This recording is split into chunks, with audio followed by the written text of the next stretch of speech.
हरे कृष्णा कृष्णा कृष्णा हरे हरे, हरे राम राम राम हरे हरे।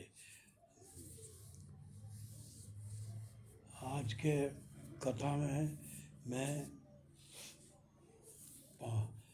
छद्मवेशी राजा पांडुरंग की कथा के बारे में बताता हूँ, जिसका कृष्ण ने वध किया था। वो अपने आप को भगवान विष्णु का अवतार मानता था। वो छद्मवेशी था और उसने वो मायावादी विद्यों का जानकार था और उसने नकली सुदर्शन चक्र, शंख, तलवार, मोर मुकुट और कौस्तुभ मणि और पीले वस्त्र पहनकर अपने आप को कृष्ण कहता था। उसने काट के 2 हाथ लगा लिए थे, अतिरिक्त हाथ लगवा लिए थे और वो 4 हाथों का अपनी जो 4 भुजाओं वाला बन गया था।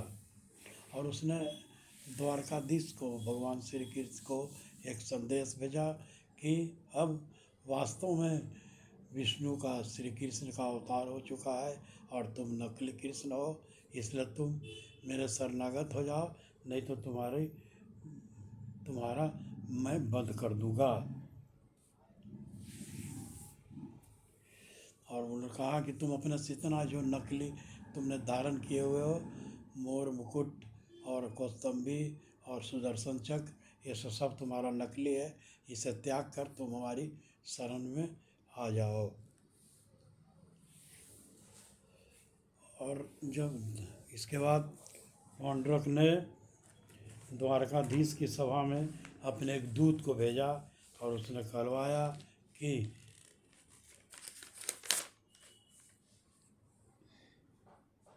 द्वारकाधीश को चुनौती दे डाली और कहा कि अगर तुमने मेरी शरण नहीं ली तो मैं तुम्हारा वध कर लूँगा।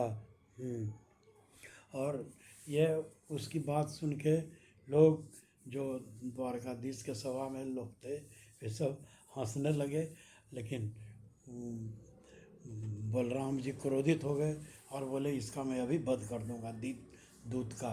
तो भगवान कृष्ण ने कहा कि भैया दाऊ, आप ये दूत है, धर्म के अनुसार दूत का वध नहीं हो सकता है।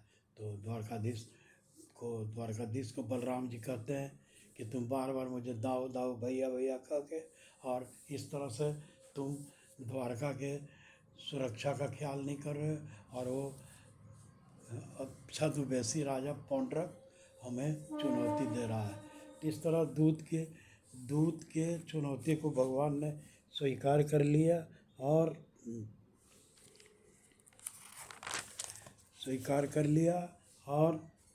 इस बीच युद्ध हुआ। और कृष्ण ने सबसे पहले कृष्ण ने क्या वो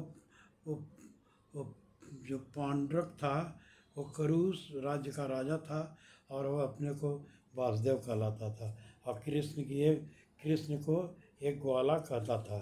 अपना दूध भेजकर संदेश भेजा कि वास्तव में मैं ही वासुदेव हूँ, तुम मुकुट, कौस्तुभी मणि, माला आदि त्याग कर मेरा शरण स्वीकार कर लो, अन्यथा भगवान पांडुरंग से युद्ध करना पड़ेगा और मैं तुम्हारा वध कर दूंगा। द्वारका में सभी लोग दूत के इस संदेश को सुनकर हंसने लगे और कृष्ण ने दूत के द्वारा संदेश भेजाया कि हमें जाके तुम वापस जाकर अपने राजा पांडुरंग को कह दो कि हमें युद्ध तैयार है। और इसके साथ ही भगवान रथारूढ़ होकर और बलराम जी के साथ और युद्ध के लिए अग्रसर हो गए।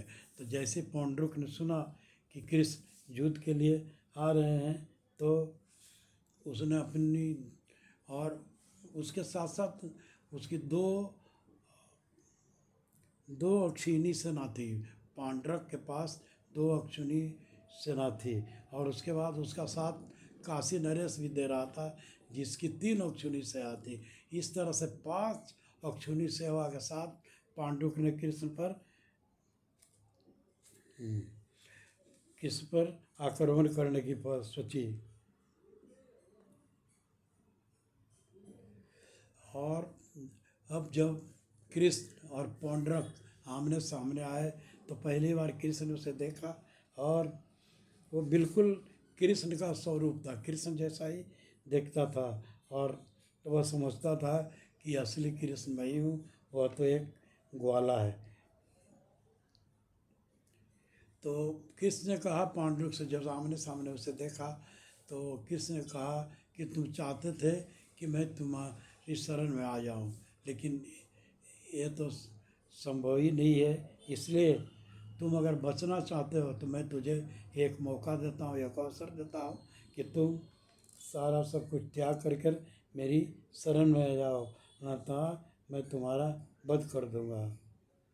लेकिन उसने कृष्ण की बात को, वो तो अहंकार था, मायावादी था, उसने कहा, हंसी में टाल दिया। और उसने सोचा मेरे पास 5-5 अक्षौहिणी सेना है, मुझे कौन पराजित कर सकता है।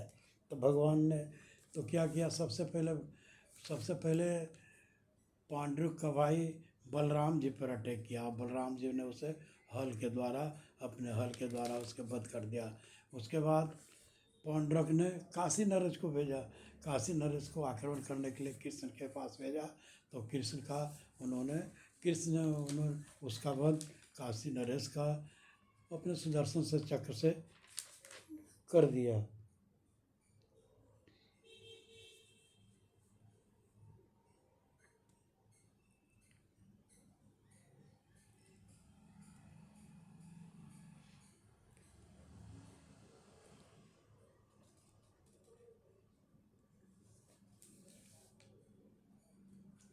और इसके बाद काशी नरेश के वध करने के बाद अंत में भगवान कृष्ण ने पांडुरंग का वध कर दिया और अपने राजधानी काशी राजधानी का वो काशी नरेश पौंड्रक और पौंड्रक के भाई का वध करके भगवान कृष्ण अपने द्वारकाधीश बलराम जी के साथ लौट गए।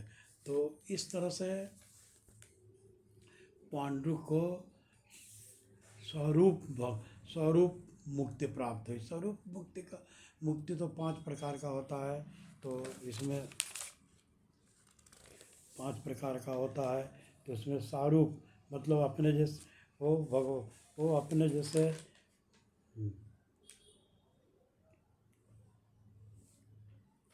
हाँ। तो इस तरह का जो 5 तरह के मुक्ति 5 तरह का होता है। सालोक क्या अर्थ होता है? सालोक में क्या होता है कि भगवान के साथ उनके लोक में ही निवास करते हैं, गोलोक वैकुंठ में। तो ये सालोक मुक्ति होता है। दूसरा है सामीप्य भक्ति, भगवान के सानिध्य में रहकर ही अपना कामनाएं भोगता है। जैसे अर्जुन उद्धव जी, फिर स्वरूप भगवान के जैसा रूप लिए होता है, अनुभव करता है। जैसे कंस पौंड्रक, लेकिन उसे स्वरूप भक्ति मिलती है और वो प्रकृति भौतिक प्रकृति में ही विचरण करता रहता है, उसे वैकुंठ की प्राप्ति नहीं होती। सायुक्त भगवान में लीन होकर और आनंद की अनुभूति करता है।